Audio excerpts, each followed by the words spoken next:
Hey, folks.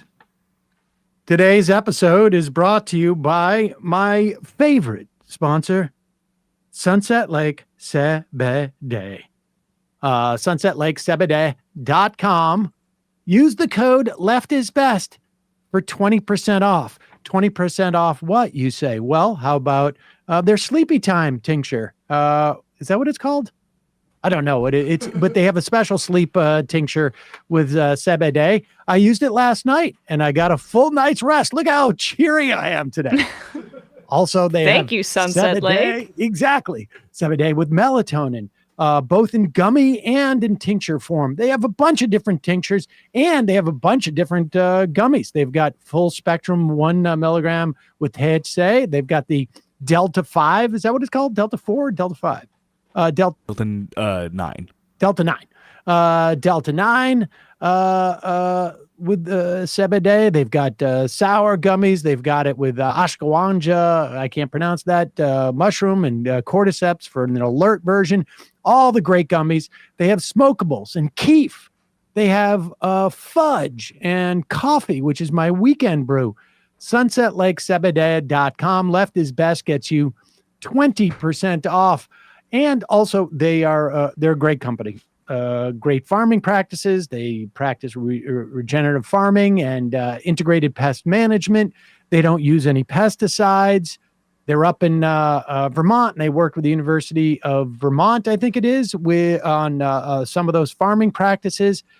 They have great business practices, $20 minimum wage, mostly employee-owned, and they are movement partners. They have donated thousands upon thousands of dollars to refugee resettlement, to carceral reform, to give directly Planned Parenthood, strike union funds, or union strike funds, et cetera, et cetera. Check them out. SunsetLakeCBD.com. Use the code LEFTISBEST for 20% off.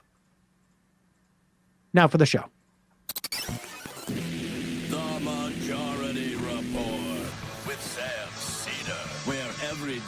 Casual Friday. That means Monday is Casual Monday. Tuesday, Casual Tuesday. Wednesday, Casual Hump Day. Thursday, Casual Thurs. That's what we call it. And Friday, Casual Shabbat. The Majority Report with Sam Seder.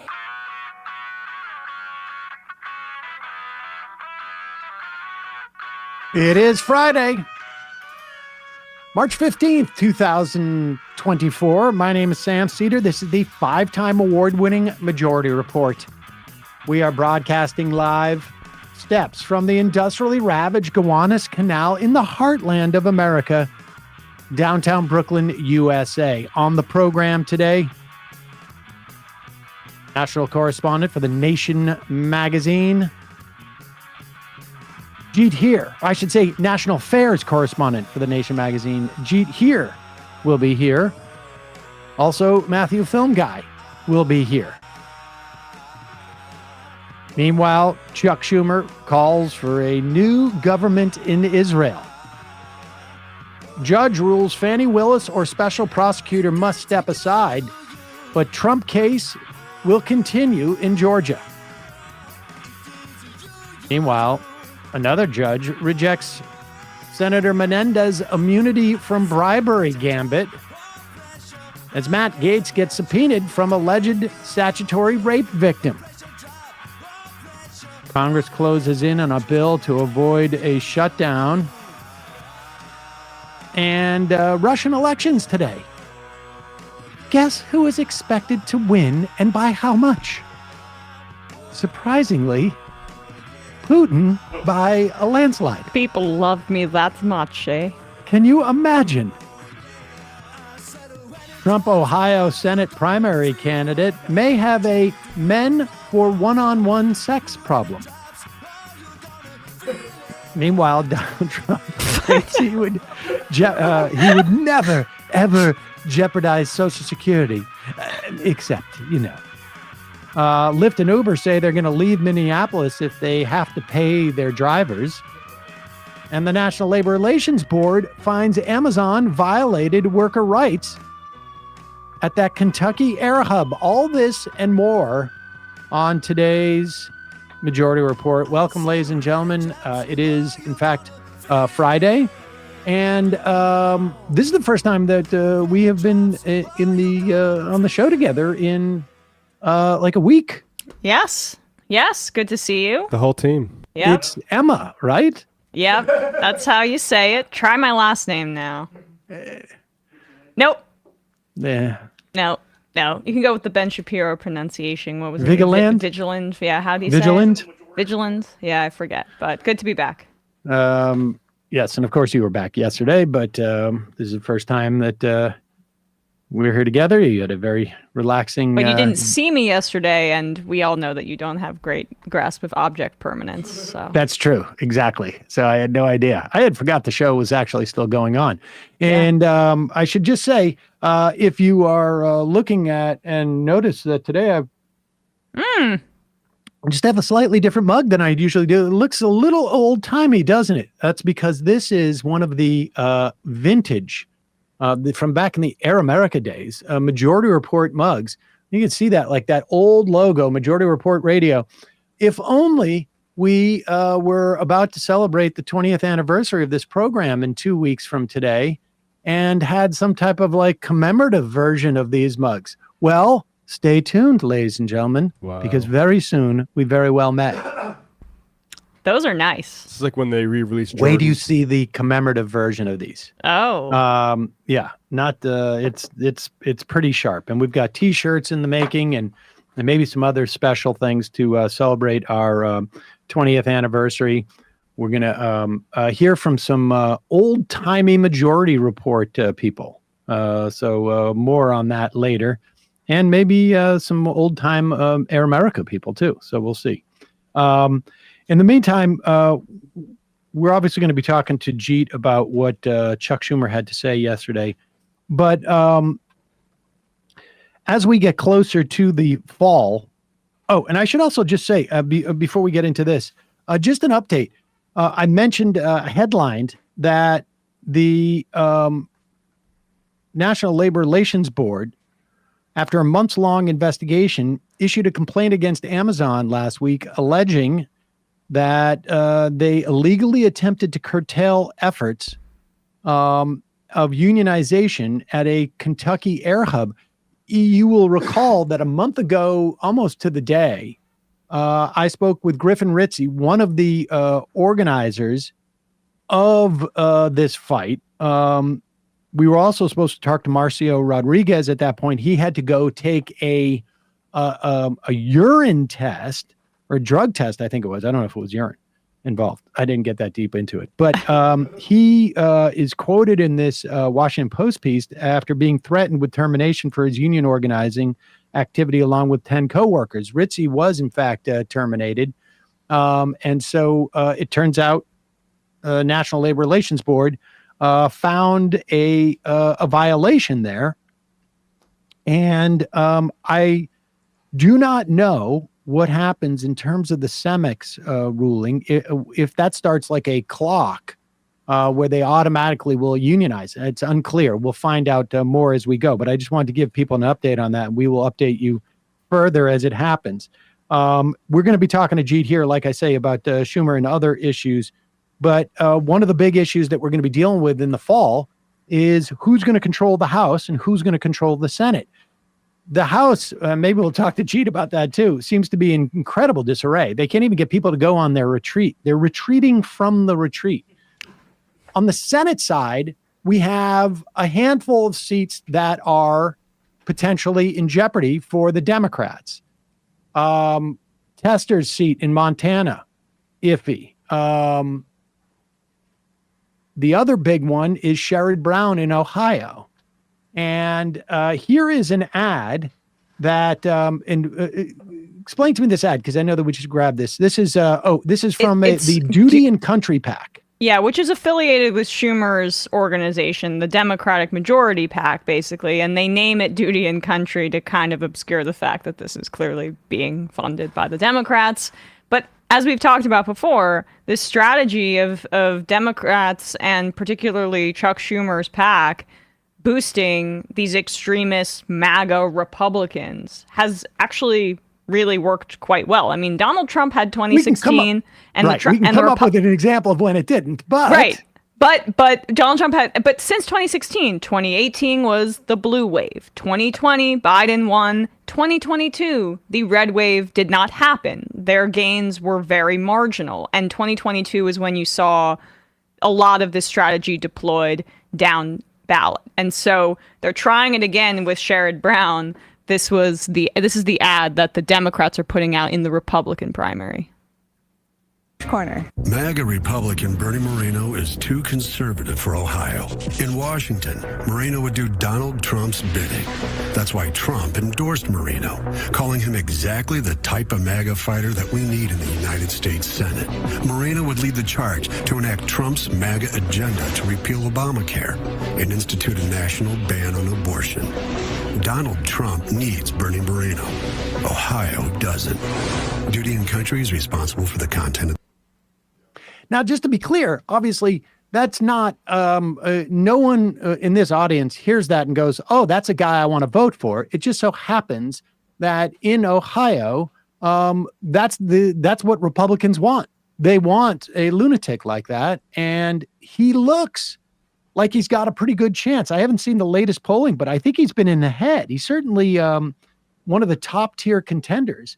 And he got an endorsement from Donald Trump. And the thing about Moreno is that he used to be a pretty reliable supporter of LGBTQ rights, and then shifted his position pretty dramatically. And I mean, he was like promoting the 2014 gay games, which was, it's like an Olympics-like thing that was happening. I think it was in Cleveland and Akron.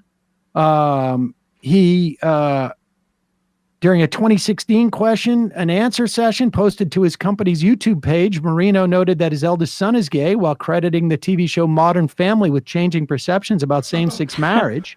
I mean, this guy was, in fact, as recently as 2020, his companies were listed on a list of Ohio businesses that supported a law banning discrimination against lesbian, gay, bisexual, and transgender people. I mean, when he was a businessman, he was... gay people buy Maseratis too. Yeah. Yeah. And he's a car salesman, right? Yep. And it seems like he has when he started his run, became sort of virulently anti-gay, anti-woke. I mean, surprise, surprise. And it seems, however, that he may have a burgeoning scandal, which I would imagine is being released by one of his Republican opponents, right? Because we know that Schumer wants him and the Democrats want to face this guy. And I think the Republican Party is probably a little nervous about this guy being their nominee. Especially given what we saw in Ohio months ago regarding abortion. Regarding the initiatives around abortion. This is one of the states that's going to be ground zero for the Roe v. Wade strategy for the Democrats in the fall. So apparently, Moreno is now confronting questions about the existence of a 2008 profile on Adult Friend Finder. Now, look, I can vouch for the fact that as I get older, I have less friends. And hard to make friends. Yeah, you should get on Adult Friend Finder. And I want to, if there's any way in which I can get more friends, I think it's helpful for me. I mean, part of it is like a Twitter personality defect. Yeah. Some people like knitting clubs. Some people like to play softball or do softball teams. I play softball, but still, even there, I have a tough time connecting with people. I mean, well, can I recommend Adult Friend Finder, sir? I don't deny that it's not to me, but so, and so when I see somebody, going on a site called Adult Friend Finder, my ears perk up because I'm like, well, how can I get in on this? He's trying to better himself. It's self-improvement. Exactly. And apparently his profile was seeking men for one-on-one sex. Now, it's I'm not sure that's what That's I not would your be preferred looking hobby. for, but I'm looking for Yeah. any way to make friends. He goes, "Hi, looking for young guys to have fun with while traveling," reads a caption on a Sam. photo-less profile under the username Nardo 1967-2. That's according to an Associated Press review of records made public through a massive and well-publicized data breach of the website. Incidentally, while we're going to be talking probably with Jeet about banning TikTok, is there a single website or service or health insurance program or credit card business that doesn't have a breach of all of your personal information in any given week? No, there isn't. Records show the profile was last accessed about 6 hours after it was created. So this is sort of like a throwaway, I guess. I'm just looking for best practices here. And the AP review confirmed that someone with access to Marino's email account created the profile, though the AP could not definitely confirm whether it was created by Marino himself. Just with his Questions about- email address. What's that? Just with his email address. Just with his email address. Like somebody could have broken into his email address and done this. Well, that's the thing. Yeah, you can just sign somebody up with if you know their email address, but to actually have logged in to the site 6 hours later, I'm not. This is for forensics, but it seems like you would need to click the link that they send you to confirm your account. And well, you could have access to the email site, and so right. Questions have circled about the profile have circulated in GOP circles for the past month. They're deciding whether they needed to deploy it to defeat this guy. On Thursday evening, 2 days after the AP first asked Marino's campaign about the account, the candidate's lawyer said a former intern created the account as a prank. Of course. The lawyer provided a statement from the intern, Dan Ricci, who said he created the account as part of a juvenile prank. Now, one of the things that I first ask interns, we haven't had that many interns work on the show. And of course, when we do, we pay them $15 an hour.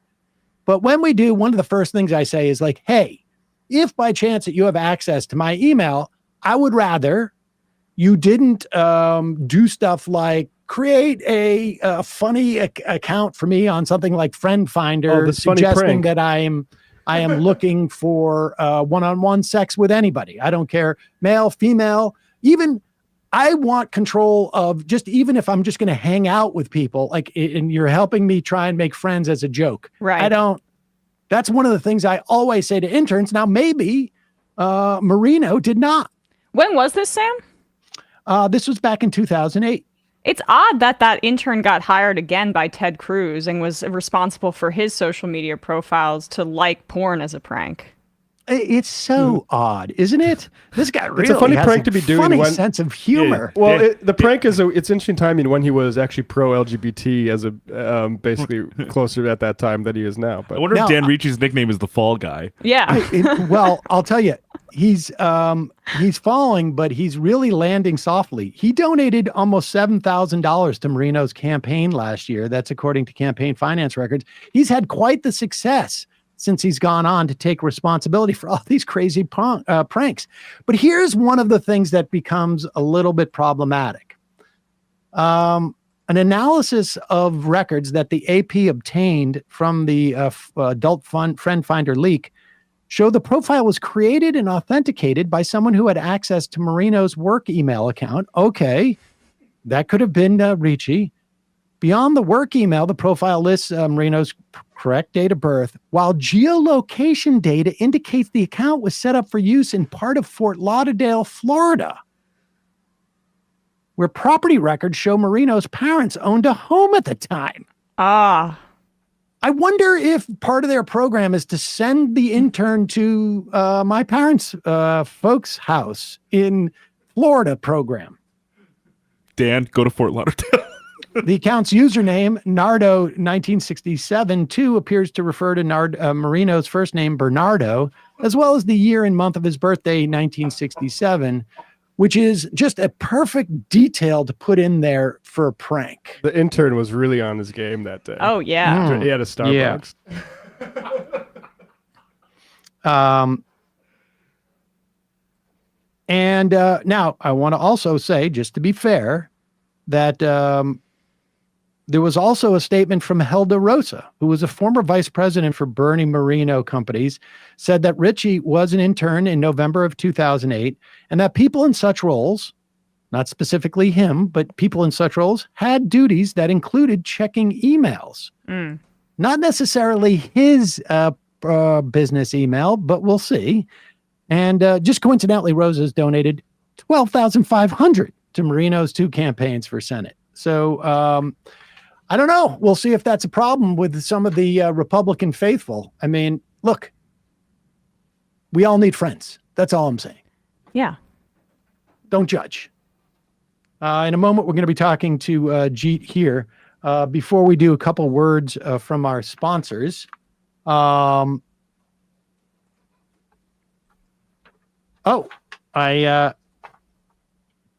You should know that I copped in your absence, Emma, to maybe dipping into your cashews at times when you weren't around. Yeah, I know. I But, I can account for every cashew from nuts.com because they're that good. Exactly. I mean, you could check on Emma's bag, and there's a little line that is drawn, like you were reckless. where the last nuts are, and I tried to fill it with like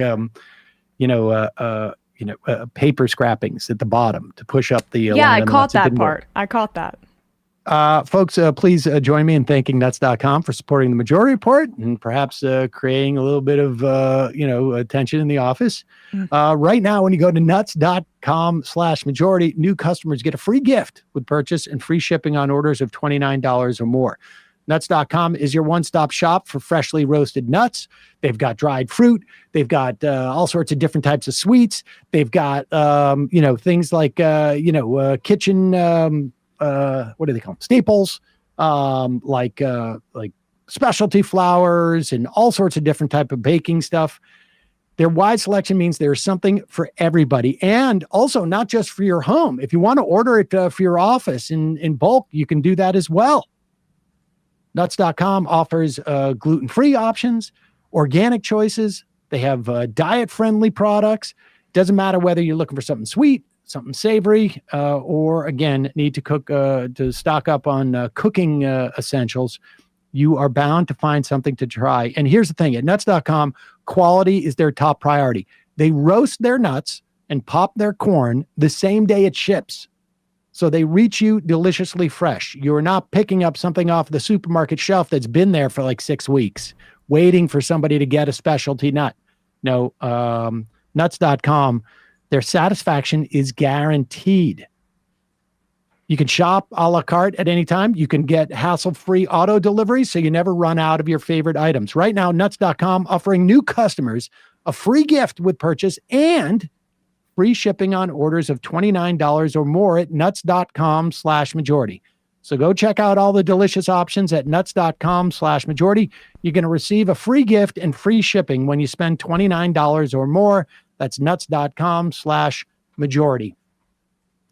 Also, if you're looking for a simple gift, a meaningful gift, and one that is going to be, in many respects, hassle-free if your giftee is technically challenged. It is a digital picture frame from Aura. It is perfect for sharing pictures from family vacations or, look at my kid. He's got his report card, who my kid, incidentally, did get very good marks on his report card. I'm very proud of that. Wow. And I'm going to take a picture. I'm going to upload it. I'm going to put it on his aunt's frames, and they're going to be able to look at it. And they're going to call up and they're going to talk about it, and Saul won't get on the phone and all that stuff. It doesn't matter. But the point is, it comes with unlimited storage, simple controls on the frame, so you can upload as many photos as you want. And, your receiver, if it's mom or whomever, can pick the one that she likes the best. But here's the best part. When you give this as a gift, you can upload the photos and set up their Wi-Fi connections. So all your technologically challenged person needs to do is plug it in, and their frame is going to work for them. And you will see why it was named the #1 digital frame by Wirecutter, The Strategist, and Wired. Yep. Right now, you can save on the perfect gift that keeps on giving by visiting auraframes.com. For a limited time, listeners can get $20 off their best-selling frame with the code MAJORITY. Check it out. That's AURAFrames.com, promo code MAJORITY. We'll put the link in the YouTube and podcast descriptions. Quick break, and we'll be talking to Jeet Heer.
We are back. Sam Seder, Emma Vigland on the Majority Report. It's a real pleasure to welcome back to the program National Affairs Correspondent for The Nation magazine, Jeet Heer. Jeet, you were very gracious to accept my apologies about my interest in trying to find friends and trying to pick up as much as I could on Adult Friend Finder from our potential Republican nominee. Listen, I totally understand you're a middle-aged man of a certain age, the empty nester, you got to find love where you can. Sam, you have all my sympathy. I judge no one. Well, I appreciate that. I mean, I'm not totally an empty nester, but I'm getting there. You're getting there, yeah. Very, very slowly. All right. With that said, let's talk about this speech of Chuck Schumer's yesterday on the Senate floor. We're going to play just a little clip here of it because this was interesting here. Let's watch this. Give us just a second here. Yeah. I mean, this, I guess, so this is Chuck Schumer yesterday. This broke right before the show where he delivered, I would say, the strongest condemnation of the Israeli government that either, leader of the Democrats in the House or Senate has provided yet. And it just, I think, gives you a sense of like I would Schumer, say ever yeah, on the Senate floor. Schumer has to do we have it? respond to the constituencies in the Senate, and this is him doing that, I think. The other Democrats. We change course. At this critical juncture, I believe a new election is the only way to allow for a healthy and open decision-making process about the future of Israel. At a time when so many Israelis have lost their confidence in the vision and direction of their government. I also believe a majority of the Israeli public will recognize the need for change, and I believe that holding a new election, once the war starts to wind down, would give Israelis an opportunity to express their vision for the post-war future. Of course, the United States cannot dictate the outcome of an election, nor should we try. That is for the Israeli public to decide. A public that I believe understands better than anybody that Israel cannot hope to succeed as a pariah opposed by the rest of the world. As a democracy, Israel has the right to choose its own leaders, and we should let the chips fall where they may. But the important thing is that Israelis are given a choice. There needs to be a fresh debate about the future of Israel after October 7th. We get the gist of it here. In my opinion, that's Chuck Schumer, basically calling for. I don't know what he's really calling for here, right? I mean, like new elections, right? Jeet, Netanyahu. Yeah, but not until the war dies down. Like, Jeet, what do you make of this? Yeah. Okay, well, first of all, I'm shocked that Carolyn Glick and other Israeli commentators that you have this anti-Semite Chuck Schumer on denouncing the government of Israel. This is it just shows you the new anti-Semitism is out of control because the people like Chuck Schumer. That is actually like a line of attack that is you're seeing, and I think it maybe indicates how isolated Israel is kind of becoming, at least in the realm of public opinion. Because as we all know, like Chuck Schumer is, like second only to Joe Biden as perhaps the most pro-Israel politician in the United States. So it is a very notable kind of rhetorical shift. And I think it's a shift just to emphasize that, Chuck Schumer was the only one who I think didn't criticize Netanyahu when he came to speak to the House. He bucked with Obama back in the day. He even though Obama was the Democratic president, Schumer was one of the, I think, 4 Democrats in the Senate who opposed that. And he's been a super hardline Zionist politician like his entire life. So for him to try to put some distance between himself and not Israel, but the Netanyahu government, I think that is a kind of big deal. And in all seriousness, I think the credit to that really goes to the uncommitted movement and the other protests that we've seen. The Democrats, realize, even Chuck Schumer realizes, that this policy of unconditional support for Israel and Netanyahu is going too far. Having said that, it's a very distinct thing. I mean, I think that the line that they have decided on is, the problem is not the Israeli government. The problem is not long-standing policies of occupation and displacement that really go back many decades. The problem is Netanyahu. We get this, and it's like a lot of the anti-Trump rhetoric. We get this one bad character out of there, and things will be fine. And I gotta say, Netanyahu has been prime minister of Israel longer than anyone has ever been, by a long shot. And the reason is because he kind of represents the consensus opinion of Israeli Jews, not the 20% of the population that are Arab citizens of Israel, and certainly not the many more Palestinians who don't have citizenship but are under Israeli rule. But among Israeli Jews, I think it's fair to say Netanyahu has been a pretty good politician representing public opinion. And what's more, everything shows that even though he's unpopular because he's rightly blamed for the October 7th attack and bungling that, if you replace him, you're going to get another right-wing government that will share all his opinions. So I think the Schumer and I think Biden are pushing for Netanyahu to get off the stage and trying to use what leverage they have. And I'm sorry, I think this regime change of like getting rid of this one bad man, I mean, it is, it's a less extreme version, but it has the same logic of the Bush's war on terror. We get rid of Saddam Hussein, and things will be fine. I don't think that. I think it just rests on a very bad analysis.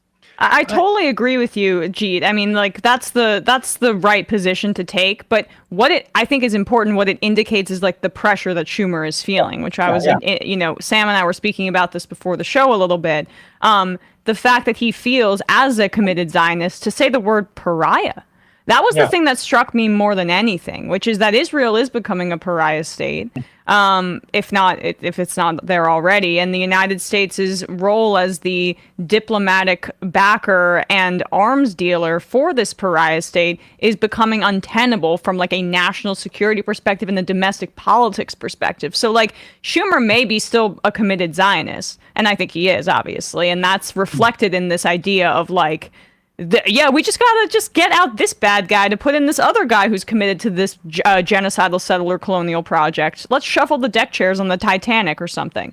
But like, this still means, though, from their very narrow scope of what is acceptable to say in Washington, they're a little freaked out domestically. And that's what the genius of uncommitted. It's depressing to me, like that it needs to be an electoral consequence to shake them out of their genocide support. But that is what the genius of that was, which is like giving the stakes for them electorally, where they always were concerned. Like being pro-Israel as possible has never really had electoral consequences. In fact, it's benefited past politicians because AIPAC throws their money behind them. But the reality has shifted so quickly. And that's what I think Schumer, and this is my long-winded way to say, that's what I think Schumer's statement there represents. Yeah, no, I totally agree. And we can't underestimate how fast public opinion is shifting, especially among Democratic voters. Like if you have polls that say that like 50% of Democrats think that Israel is committing a genocide, 20% think it's not committing a genocide, and 30% don't know, which I think the don't know is like, basically people who think like, well, it's very bad. I don't know if genocide is the word. So, like that's an 80% of your party. And, like Schumer, yes, he has ideology, committed Zionist. But at the end of the day, this is a Mel Brooks character whose big commitment is protecting his phony baloney job. This is like, all these guys are in their office thinking, huff, huff, huff, huff, we're going to lose our phony baloney jobs. And like, what do? We got to throw them a bone. We're going to throw Netanyahu under the bus. But the only thing I want to underscore is I don't think that's going to work. I don't think that's going to satisfy the people.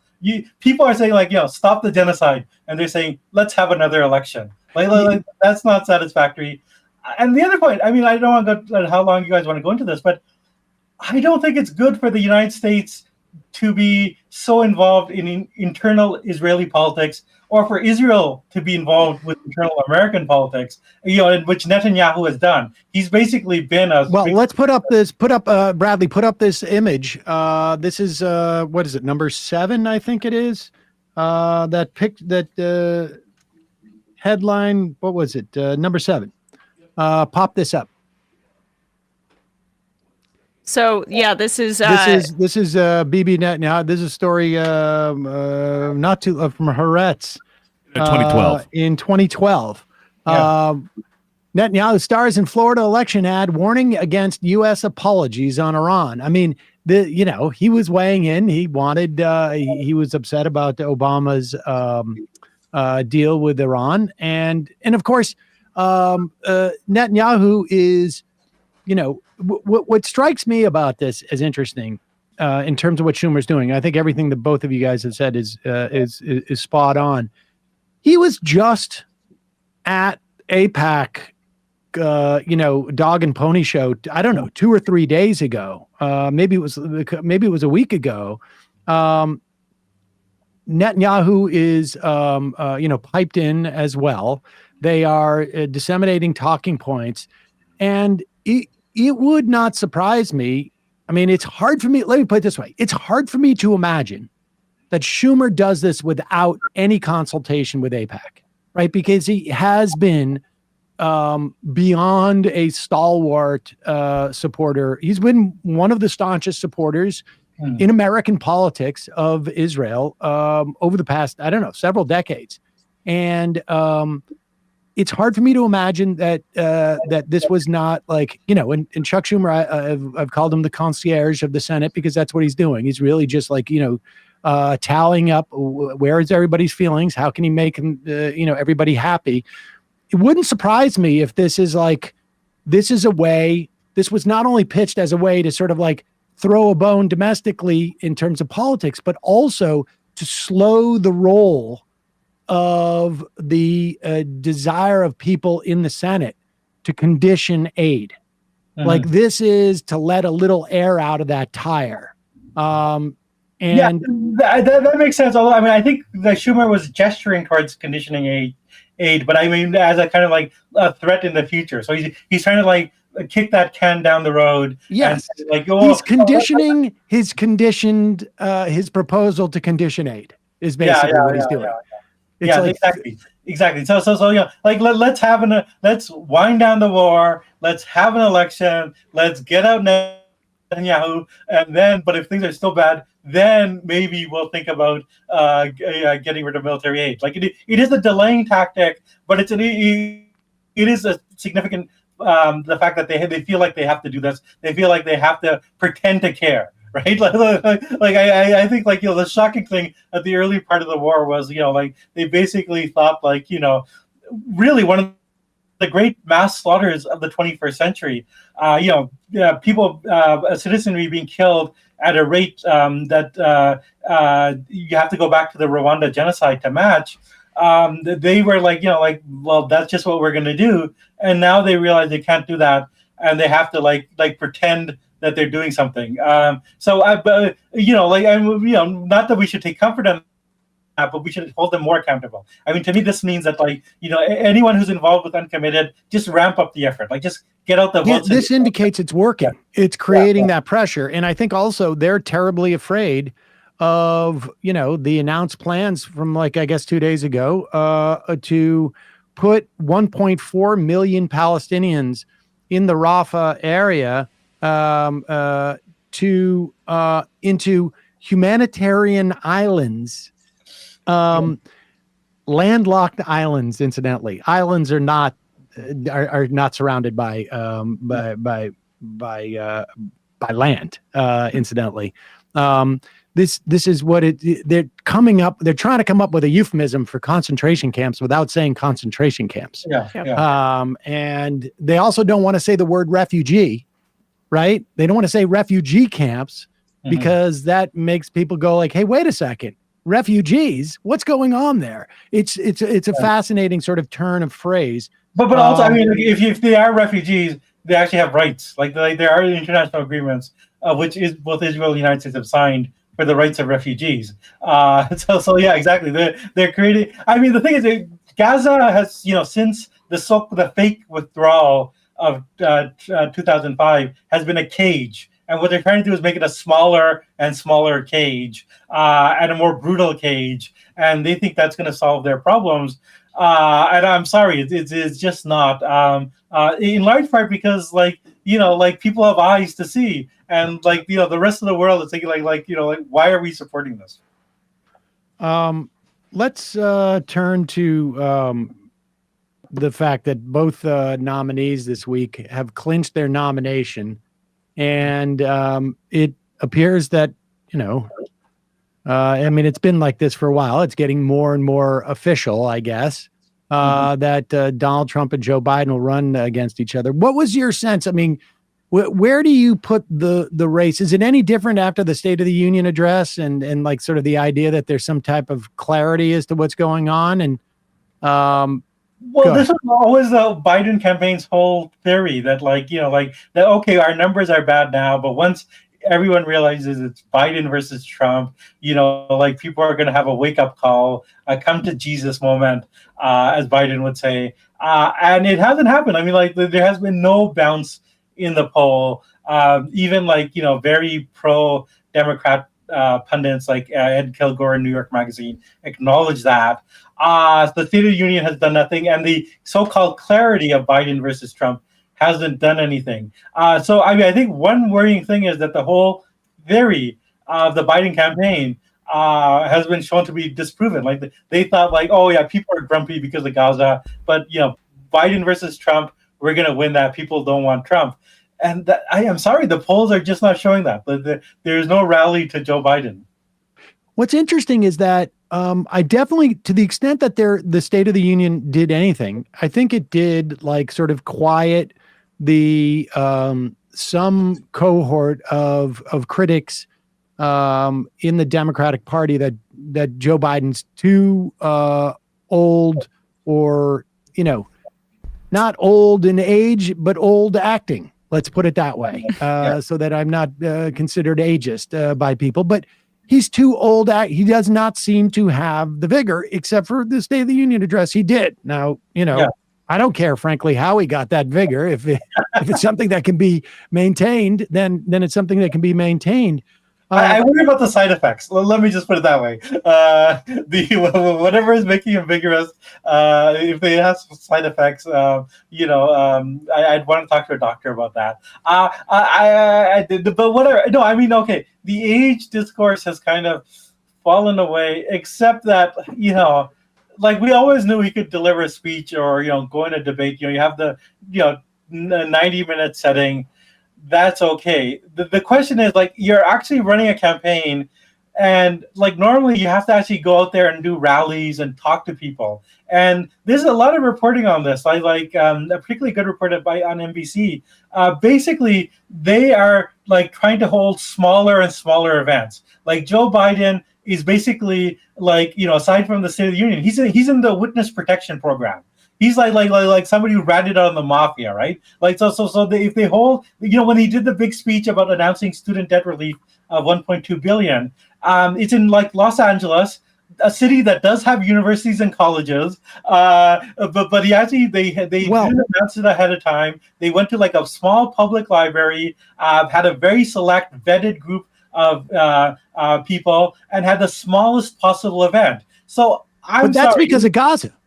Yes, it's because of Gaza. Yes, he's been doing that at Gaza. I mean, that's a separate issue as to whether he's capable of running a campaign. No.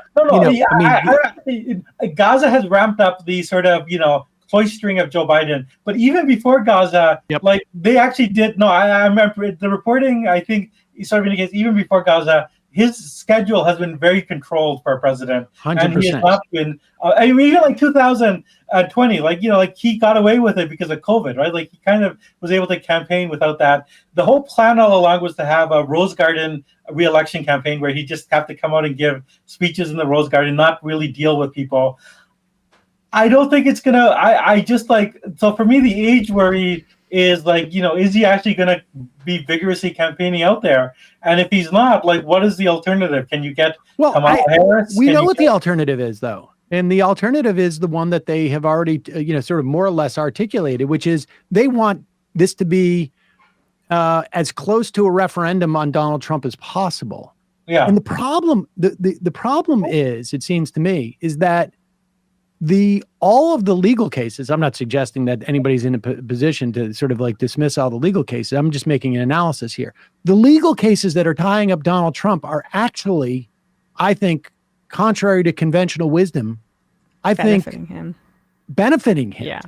Not because his followers are like, oh my God, he's so oppressed. And not because, and I do think there's probably a dynamic of people going like, this guy's, I can't, I'm a, rock-ribbed Republican, Eisenhower Republican. I don't know if anybody says that anymore, but I don't know if anybody's capable of having been an Eisenhower Republican, still be alive. But I'm not going to vote for him because he's, a scofflaw. But what it's doing is it's taking him out of like the public eye except for, in sort of these narrow circumstances. And every story, like I see it every day. I get 4 or 5 stories about like some procedural aspect about his court cases. And it's like, that's all the news that's being generated about Donald Trump. Yeah. No, I mean, like, I'm sort of two minds. Like, obviously the court cases had to go through because this guy's a criminal. Well, yeah, I mean, yes. Well, but I mean, I think the Democrats did bet a lot on the legal strategy. And this has always been like, this has gone back like even before the legal cases. They had this idea of sort of prosecutorial liberalism. Like, we'll get the right like lawman, the G-man of J. Edgar Hoover, who's going to like, put the cuffs on this guy and get rid of this problem. And like, that was the Robert Mueller strategy. That was like the sort of lionization of Comey, like one of the worst people in American public life. There's this idea that that Trump is a legal problem. Like, if we can just, we can just throw the book at him. If we can just find out he filled out those forms wrong, and just like get him out of the way. And the thing is, it's a way of avoiding politics. It's a way of actually avoiding, like, this guy believes in X, Y, and Z, and we're opposed to that, and we're going to offer like the alternative. It's one of many reasons I'm actually like very worried, even though I know that Trump is like hugely unpopular. Yeah. But I don't know if you can, the way that they're going after him and the argument that they're making, like if you're like an average member of the public and think like, okay, this guy's a crook, but he kind of, he's vigorous, unlike Joe Biden, and I know he'll fight for me. Like, that outweighs a lot. Like, people, like Marion Barry got like reelected, even though there's like the photographs of him like smoking crack in a hotel room. That's true. Because like, if people think like your values are the same as this guy, that overrides everything. Well, they don't want to have that. They don't want to have that battle over values. Well, this is the strategy. This is the dual edge of their strategy, because I don't think Trump's numbers have moved an inch, and I don't think they're going to move an inch. It's really just going to be a question of whether Biden motivates his own people who voted for him last time. And because I don't think he's losing them to Trump. I think they're just like, he's losing them other ways. They're not coming out to vote. They're going to vote third party, whatever it is. And that's where you need, that's the audience for whom you need to actually show a difference, is the people who are actually more engaged, in my mind, because those are the people he's losing, I think. Now, they don't always engage in the same way that we do, but you need to show something that signifies like better leadership, less contention, or whatever it is. You need to show some fundamental difference, and just the fact that you're not on trial is not enough, because everybody except for Donald Trump is not on trial. Right? I mean, RFK is not on trial. Yeah. What is your sense of RFK? We're going to get a big announcement next week. I think the whole Aaron Rodgers thing is a classic head fake. In fact, Biden used to do this type of thing where he would say, like, they would leak, I'm going to choose Elizabeth Warren, as a way of trying to sort of like steal some valor. And this is not even the traditional situation, too, where he's having a hard time getting ballot access, RFK Jr., because he's not affiliated with one of the major parties. And so the more attention he can get, the more likely it is that he can get some sort of campaign behind it. So let's name the starting quarterback of the Jets as one of my potential running mates. Shoot me now.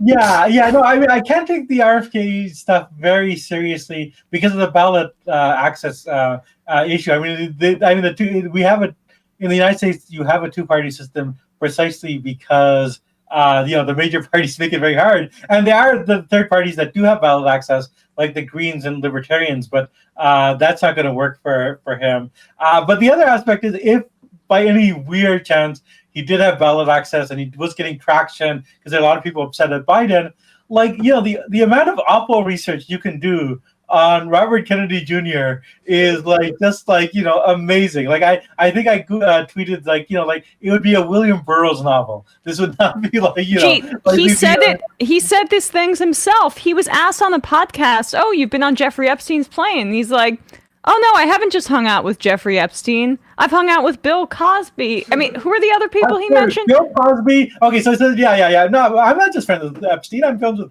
Harvey Weinstein. Yes, Bill yes. Cosby.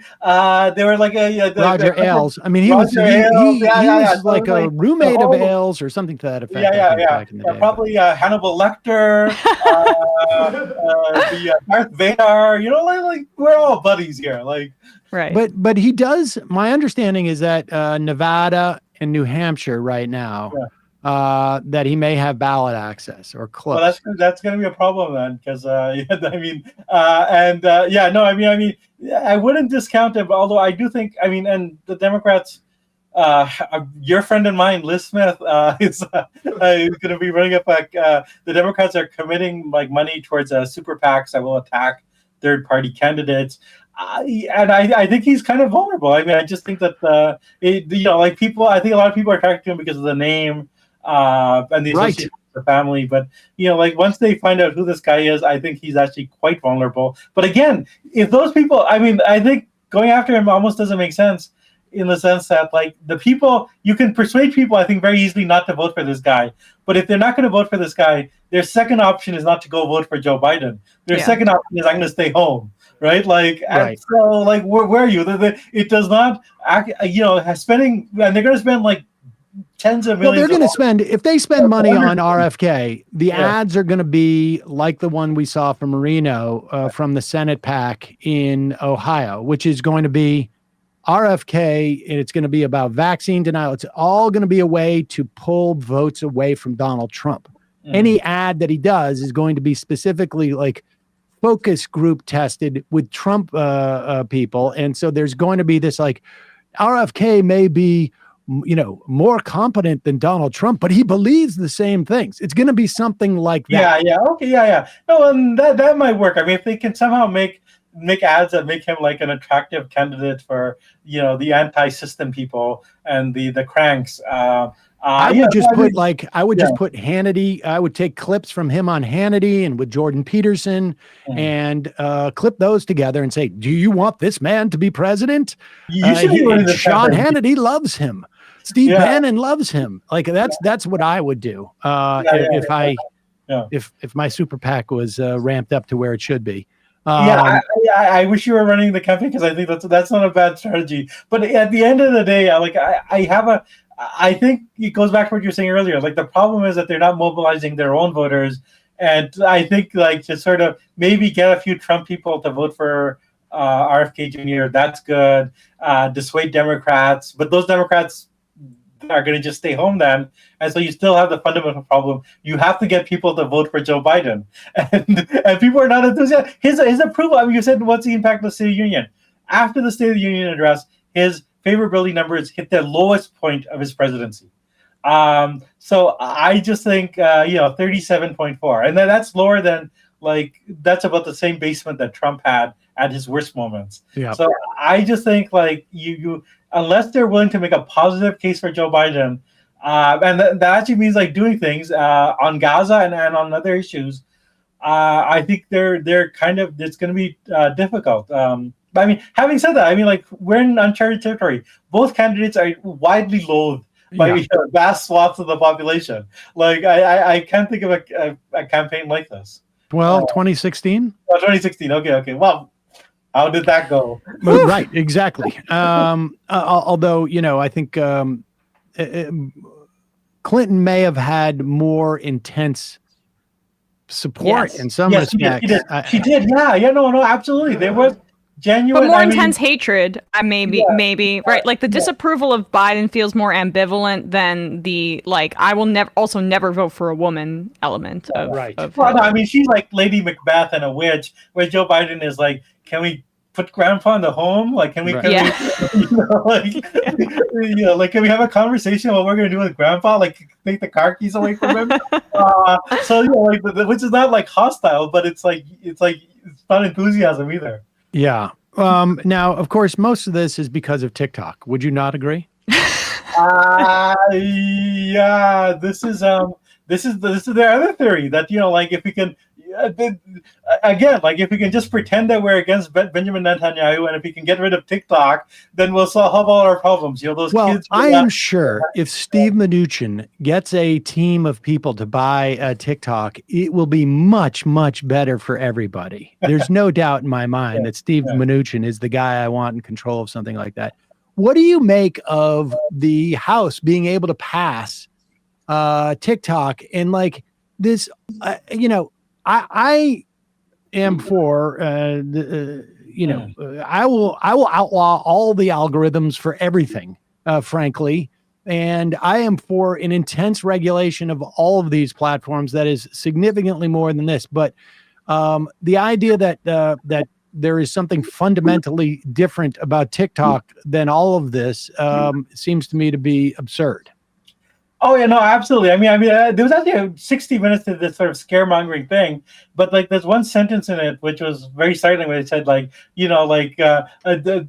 the other social medias do the same thing. So it becomes a question. Like I think the stuff that TikTok is doing is sort of like bad, the sort of data collecting, but like everyone else is doing it. So it's a question like, is it only bad if it's a company that's partially owned by the Chinese government? Which even like if you get the Chinese government out of it, what? China can just buy the same data from Facebook.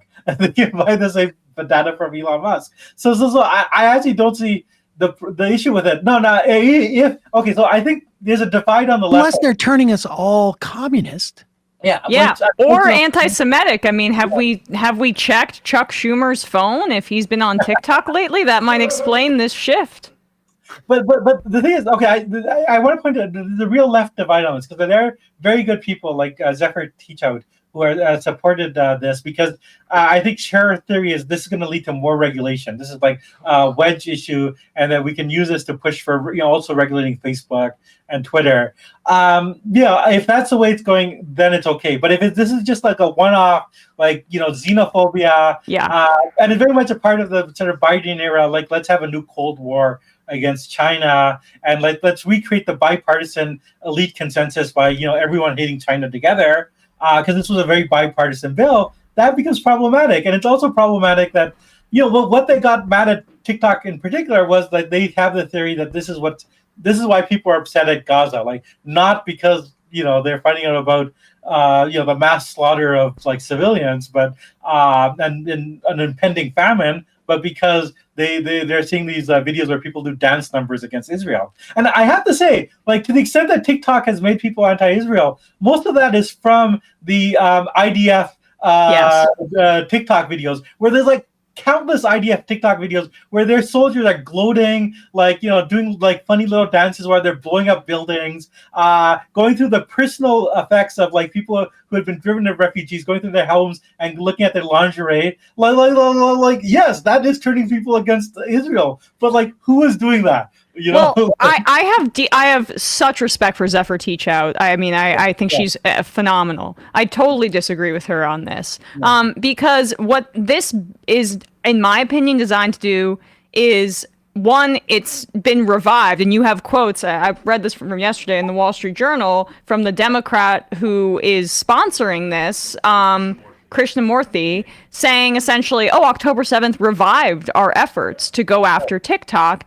And what it indicated to me is that Meta has been lobbying to regulate TikTok, and doing so through lobbying and campaign donations for Congress for years at this point. They see an opportunity to strike.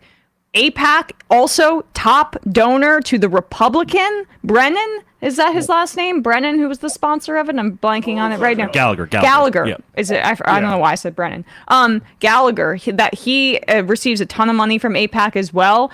What this, I think, would do, if it goes through the Senate, which it seems like they're going to slow walk it and hopefully kill it, would be to force the sale of the American arm to somebody who has the money. You mentioned Mnuchin, right? I know, and he's putting his name out there. I don't think that'll happen, because he doesn't he won't be able to outbid Google. It'll He be won't someone be able. else, and then we can celebrate that it's not a Trump crony. He won't be able to outbid Facebook or Meta, and they own Instagram, the top competitor to TikTok. They're terrified that their market share for people under 30, it's disappearing. Like they're turning 30 in a month, and my sister's 3 years younger than me. She doesn't even care about Instagram. Everybody like 20 in their 20s and younger is all on TikTok. So this is very much driven by capital and by Meta itself. And so that is like the fact that I do not see a path forward to regulating big tech in this way, because it's literally being driven by big tech. Yeah, no, absolutely. Yeah. No, I mean, that is the classic problem of regulating within capitalism, that you get regulatory capture, that the sort of the big money people find a way to game the system and make the regulations create cartels on their behalf. And I think that's exactly what we're seeing. I have to say, I'm mistaking Gallagher and Brennan, a little anti-Irish bias there. I'm sorry. Do better. Yeah, I've got it. But yeah, you know, I mean, and so close to St. Patrick's Day too. It's really yeah, exactly. Yeah, this is when my anti-Irish bias comes out. I see all that green and I just go red. That's right. But and you know, like the worst thing since the famine, I'm not going to say it, but maybe. Having said that, okay. So I mean, the other thing is, like, we're talking about the problem with the Democrats have with young people. So like, what does it look like that you're going into an election where like young people are very disaffected, you know, demonstratively in like all the polls, and the thing that the Democrats do is like, you know, this is something we can pass, which is we're going. To be fair, to, like, this was, I mean, TikTok. Like it just, which is the most popular thing. Like it's, you know, but Republicans own this as much as Democrats, if not more. I mean, more Republicans voted for it. It came up in a Republican-controlled House. Certainly, I think the majority of the vast majority of Democrats supported it as well. But I mean, there was 40 or 50 dissenters on the Democratic side. 15 Republicans voted against it, including Marjorie Taylor Greene, and then 50 Democrats voted against it. And one thing that strikes me though about this is that I'm not convinced that Google or Facebook will be able to, or Meta will be able to buy it, because I would imagine there's going to be a major antitrust issue with that. So that it is more likely, like, I don't know, Mark Cuban or Steve Mnuchin, like nobody I would want to have it anyways. But the interesting thing is this, is that Facebook and Instagram about a month or two ago basically killed all political content on their sites. That you cannot, if you have political content, it will not travel outside of your friends circle. People have to follow you, otherwise their algorithm will kill it. And people can look this up. It happened about a month or two ago. They announced it publicly, and we've certainly seen it in terms of our with our material.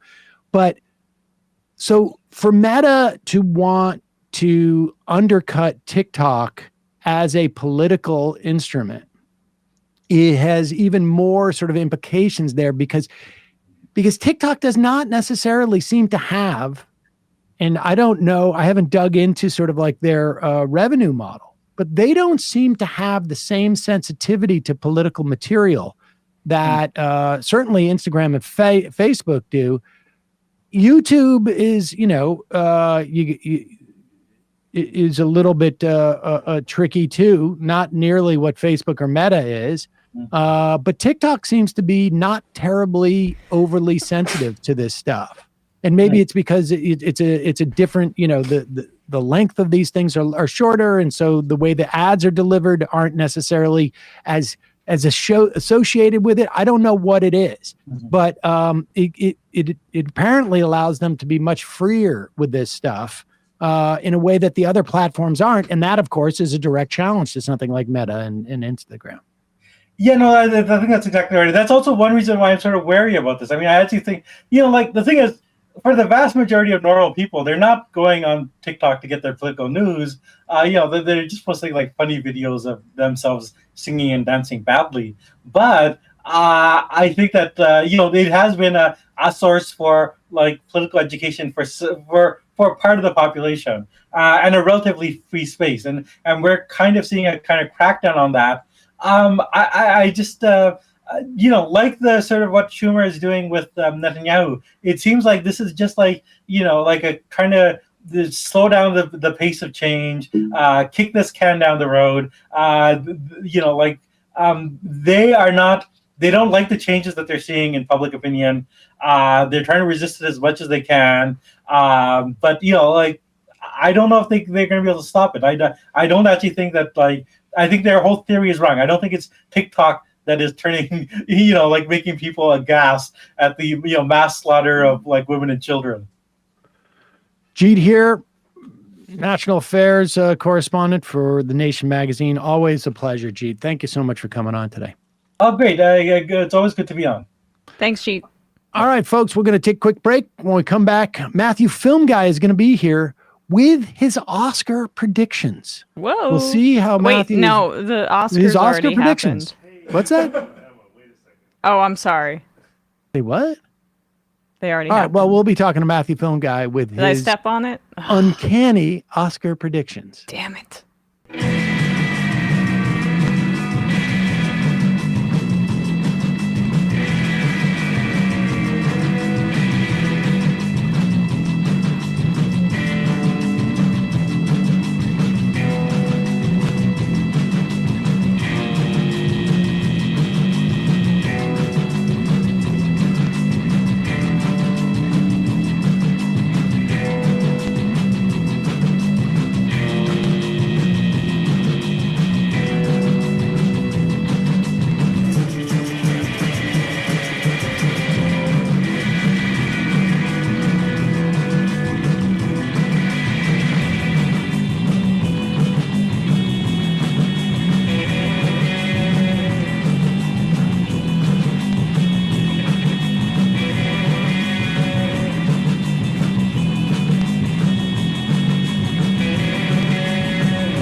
We are back. Whoa. Matthew the Film Guy is choosing your streams. Cassavetes on Netflix and other such themes. Maybe I'll watch one and learn a few things. Please recommend me a movie to stream. Matthew, please recommend me a movie to stream. I think I will.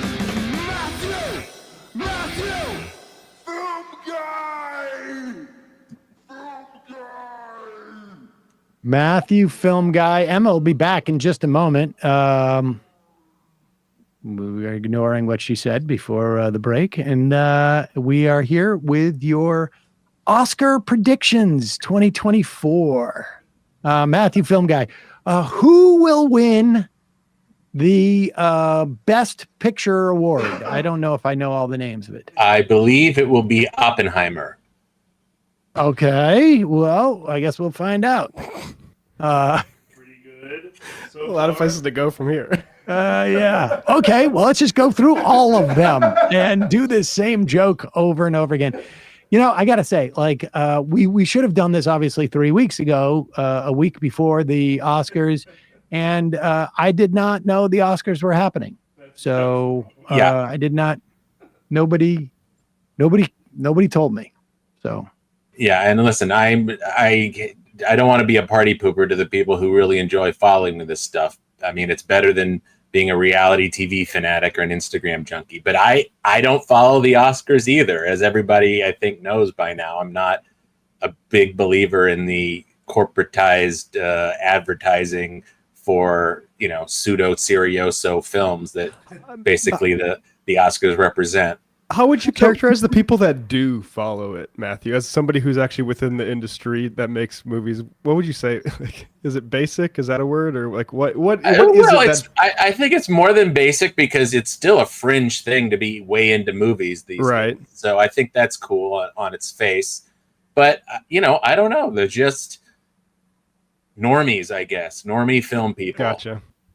That's how I look at it. And listen, far be it from me to hate on anybody who's a normie. I'm a normie in many ways myself. I watch basketball. I, listen to certain music that maybe people call normie, but it's just not my vibe. It's just not my vibe. I would much rather catch up on the wide variety of classic and international cinema that I still haven't seen. I still haven't seen all the Hong Sang-soo movies or the Chantal Akerman movies. I'd rather catch up on early Pasolini films and stay current with, this year's crop of awards bait. But so just be clear that you don't pay attention to the Oscars because of like your sort of like your cinematic ideology, and I don't pay attention to the Oscars because just nobody tells me, and I'm just I'm just not aware of things that are happening in the world. This is why you need an adult friend to find. So exactly, will tell you exactly. This is I'm one of the things I'm looking for is adult friend aware of all the big things that are happening in culture that you can just remind me are happening.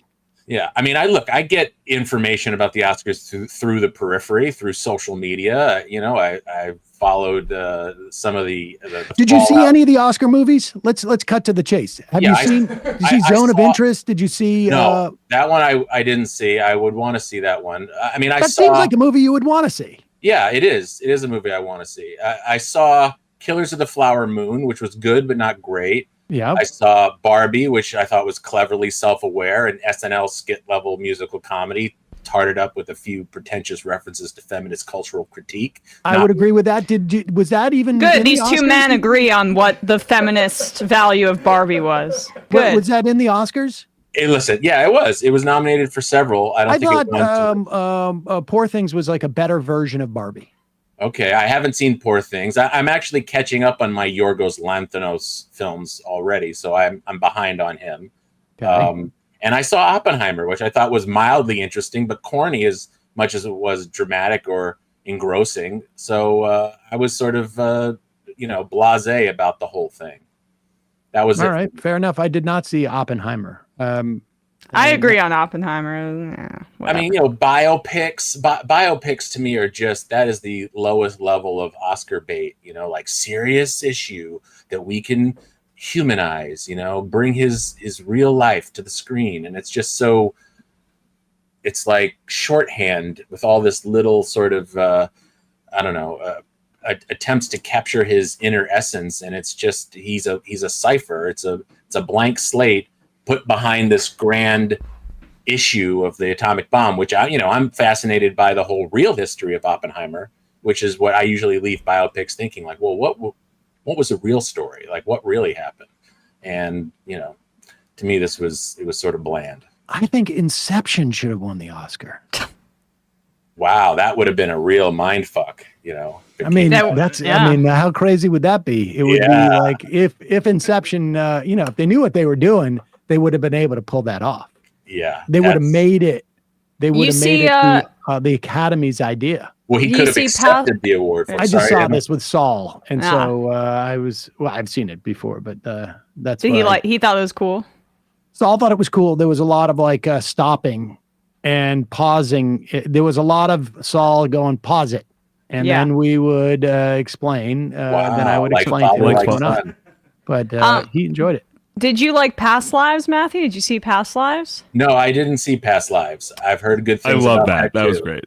One of the best of the year. Did you saw Bottoms, right? We may have talked about this, how good Bottoms was. No, but you not did, nominated, but you did recommend that highly to me. I did. What not about The Holdovers? Was that nominated? Yeah. Yes, I believe. I believe the actress won for that one. But no, that's another one I have not seen. But I would see. Holdovers. It's okay. It's okay. Like Alexander Payne. It's Alexander Payne's lower bottom. I mean, there's much better Alexander Payne movies. I feel like Election or it moved Sideways to the top of my Oscar picks because Giamatti name dropped me on WTF, and just listening to Marin feel uncomfortable about it made it skyrocket. Now, to be fair, I did hear about that. Somebody told me on the IMs. I did hear about it after the Oscars, and that's probably why it didn't. It underperformed at the Oscars, I think. Yeah, so. I would think so. Did that interview come out before the voting was locked in? I wonder. Yes, I think it did, but I didn't hear about it until much later.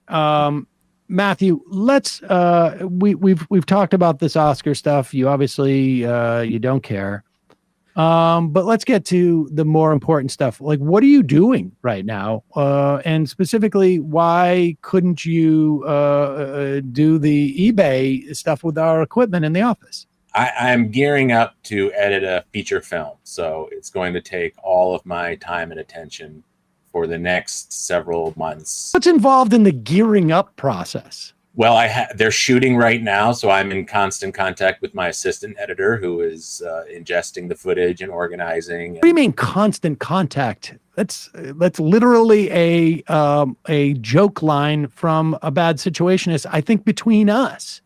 I stand 6 feet away from her at all times. No, they're shooting in Atlanta, and we are keeping in touch every day. We exchange notes and understand where she's at with everything and getting her to lay things out. Okay, so that's 15 minutes. What are you doing with the rest of the day, Matthew? I also have other responsibilities, Sam. I'm teaching my film appreciation class, and I'm also finishing some corporate editing jobs, which I know I mentioned to you when we discussed the issue. This all sounds very suspicious to me.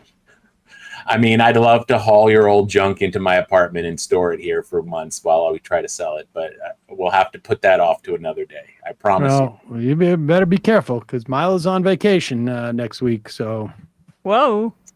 I will take that chance, but if she wants any hints on eBay, she can let me know. All right. Well, she may take you up on that. So, Matthew, with all that said, you're extremely busy, man. I don't want to keep you because I know you're in constant contact. When does the editing process start? How long of a shoot? Can you tell us anything about the film? Is it exciting? Yeah, well, it's a kind of a medical drama. It takes place in a hospital. It's sort of got some romantic and some sci-fi elements to it, you might say. A medical drama with romance and sci-fi. Yeah. It's kind of an interesting pastiche.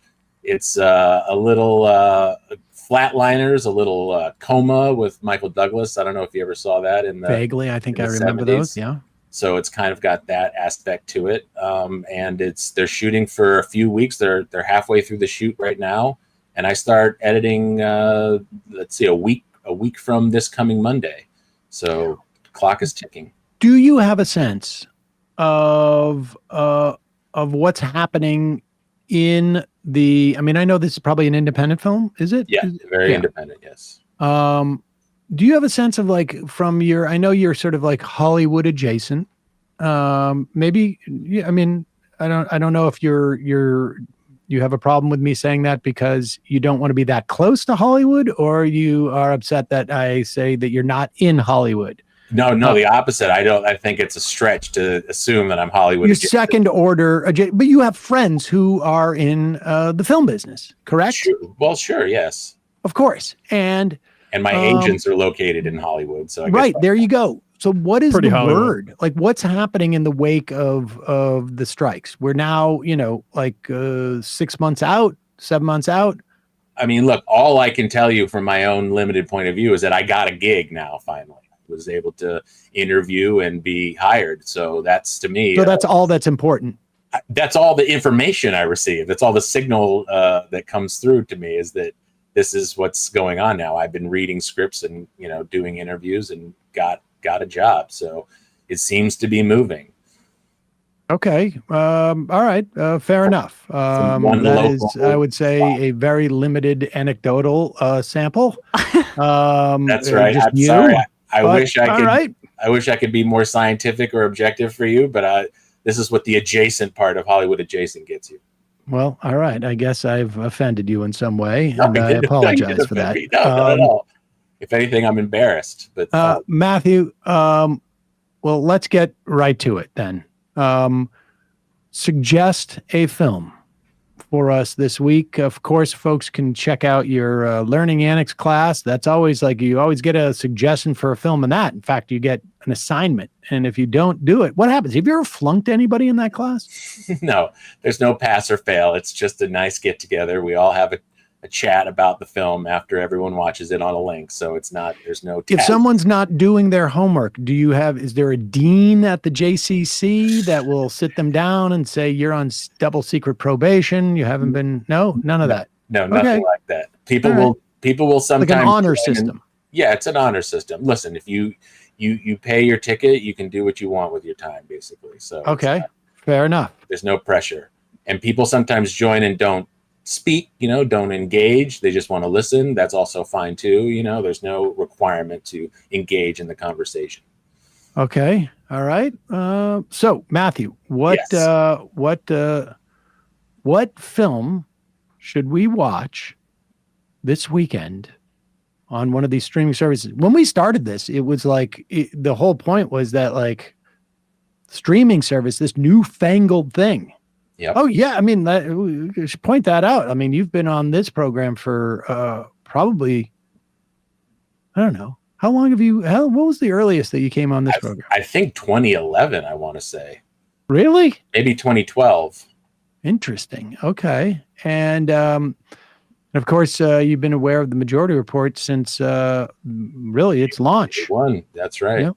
And we're 2 weeks away from the 20th anniversary. So in many respects, this is your 20th anniversary film suggestion.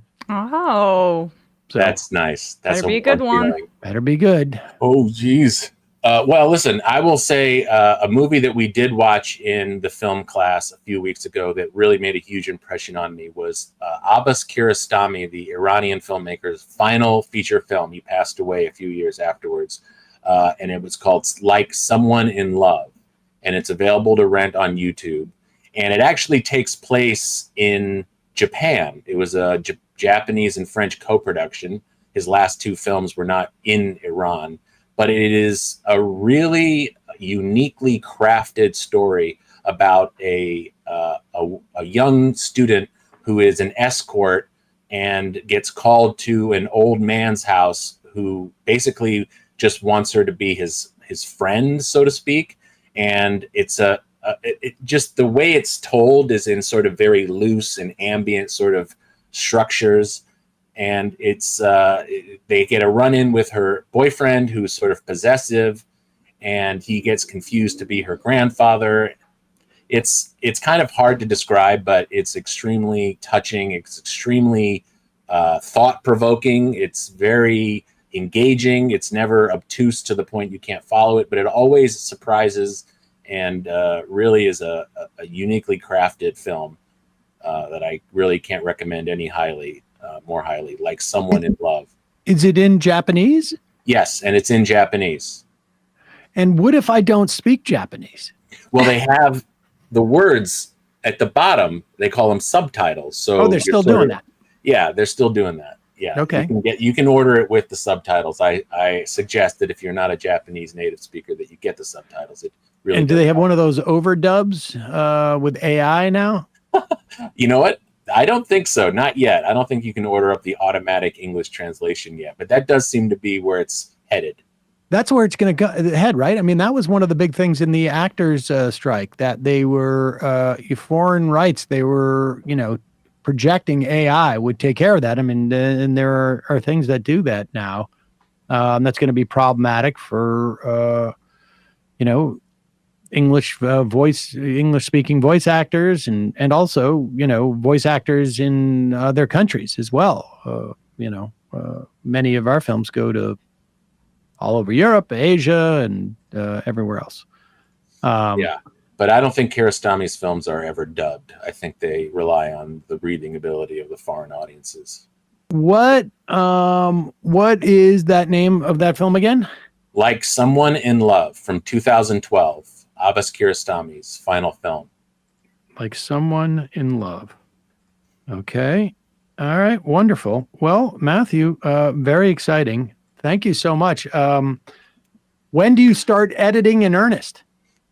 A week from Monday. Whoa. Okay. Yeah. Well, will we be able to still be in touch with you during that time? I mean, How long are you going to be editing for? It's scheduled for 6 weeks, which is a tight schedule. So, all right. Well, very exciting. We wish you the best of luck. Thank you, Matthew, film guy. Thank you, Matthew. And we will check out Like Someone in Love. I mean, I won't, but someone might. I hope somebody I might. It depends. You might. You really Saul might. won't watch foreign films, so we'll probably watch Inception 3 more times. That sounds good too. All right, Matthew, film guy. Always a pleasure. Thanks, man. Thanks, Sam. Take care, guys. Bye, Emma. Bye, Matthew. All right, folks, let's take a quick break. Head into the fun half of the program. Elongated free half, truncated fun half, but nevertheless, folks, cedarseeds.com. It is growing season, and let's say you have a desire for hemp. Cedar Seeds is, and anything like associated with that, if you know what I mean. Cedar Seeds, go to cedarsseeds.com and use the coupon code majority. You get, what is it, 15% off? Yes. 15% off. Now, members got an email the other day with a 20% off. But you can go, you get 15% off, and good stuff over there. You got Shofar, you got Casual Friday, you got Trainwreck, Gold Standard, couple other things to check out there. Cedarseeds.com. Also, don't forget justcoffee.coop, fair trade coffee, tea, or chocolate. Use the coupon code majority, get 10% off of that. And folks, it's your support ultimately that makes this show possible. We are just about to hit we're in our 20th year technically, but we're celebrating our 20th anniversary really starting March 29th for the rest of the year. I mean, yeah, I'll forget to mention it after by like mid-April, I would imagine, but nevertheless, so check it out. Your support is what makes it possible for the show to continue. Join the majority.report.com. Emma. Yes. ESPN, we're getting back in the swing of 100% things. Celtics or what? Well, God, They're I mean, I was amazing. looking. What have they lost? 4 games at home? 3 games at home? Maybe. They're really unbelievable. And they were, I mean, yeah, that they're not even nationally playing with televised half game their was team Things are going right to slow now. down the last night. playoffs. I'm just, that half the fourth quarter team offense. is not even, their starters aren't even playing. Yeah. Yeah, I don't want to get into the betting that I've been doing, but I think you do. I think you. no, it's just I mean, until recently, Kristaps Porzingis' over on points has been quite quite beneficial. You got a Whatever. problem. Yeah, I mean, he's I hate betting on him, but I mean, no, he was injured the other night. Anyway, on ESPN, we are going to be breaking down the March Madness on Monday, also the incredible NFL free agency and all the big news that came out of that, the big moves of Kirk Cousins, Saquon Barkley, Keenan Allen breaking last night. The NFL starting to catch up with the NBA with player movement. It's starting to get a little bit fun. YouTube.com/ESPN show. Some of them should find their way to Minnesota somehow. Oh, I know. Well, that was the big departure. Kirk Cousins left, so we'll see what they do there. That's the thing is the Minnesota Vikings are they're an all analytics front office, and they're not going to go over their number. We'll see how it pans out for them. Also, one of the important analytics for Minnesota is that it's cold there, and it's not exactly a free agent destination. Certainly, But, yes. Left Reckoning. Matt McManus did a piece on Thomas Sowell. It's actually the season of critiquing Thomas Sowell. Nathan Robinson kicked it off last fall. And just like this week, we have Matt McManus' piece. I'm talking about him with patreon.com/Left Reckoning. And Unlearning Economics, a really great YouTuber, economics YouTuber, did a 3-hour Thomas Sowell video that I've already watched. So yeah, if you want to get in the, it's time. We're coming for Thomas Sowell, who is the conservatives' favorite black guy to hide behind to pretend like they like economics. So check that out, patreon.com/Left Reckoning. Dave Rubin, I think it's called him a genius. He's on my multiple- favorite guy, probably. Yeah, there's some really, actually I should probably find that embarrassing stuff of Dave Rubin gushing about Saul. I wish we had more to sort of like build around the picture of Dave Rubin, but let's just put it up right now. Right now? So, I mean, I've got no, we got no. Or why don't we tease it for the fun half? Okay, all right, forget it. We'll do it in the fun half, folks. You're not going to get the really fun stuff, which is the picture of Dave Rubin doing here's a something. hint. He's not at a Renaissance fair, but he might as well be, if you get my feeling. All right, we're going to take a quick break. We'll be right back after this. You are in for it. All right, folks, 646-257-3920. See you in the fun half. ready?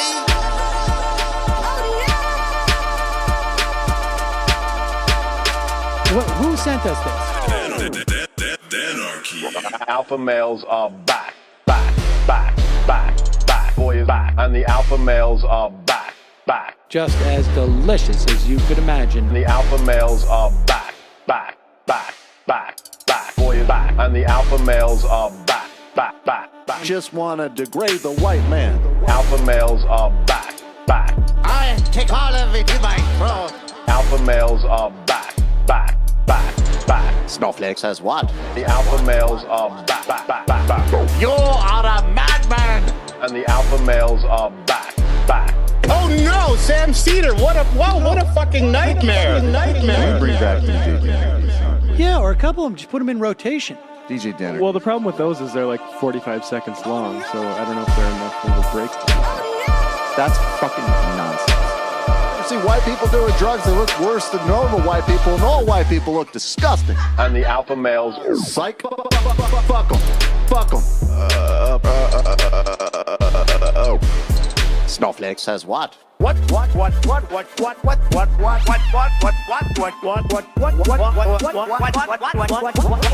Snowflake says what? A hell of a lot of bank. A hell of a lot of bank. A hell of a lot of bank. Okay, I'm making stupid money. Hell of a lot of bank. A hell of a lot of bank. All lives matter. Have you tried doing an impression on a college campus? I think that there's no reason why reasonable people across the divide can't all agree with this. Psych. And the alpha males are back. And the Africans are black African. And the alpha males are black. And the Africans are back. When you see Donald Trump out there, doesn't a little part of you think that America deserves to be taken over by jihadists? Keeping it 100. Can't knock the hustle. Come on! Fuck 'em. Things I do for the bigger game plan. By the way, it's my birthday! Happy birthday to me, Jew boy! I have a thought experiment for you. And the alpha males are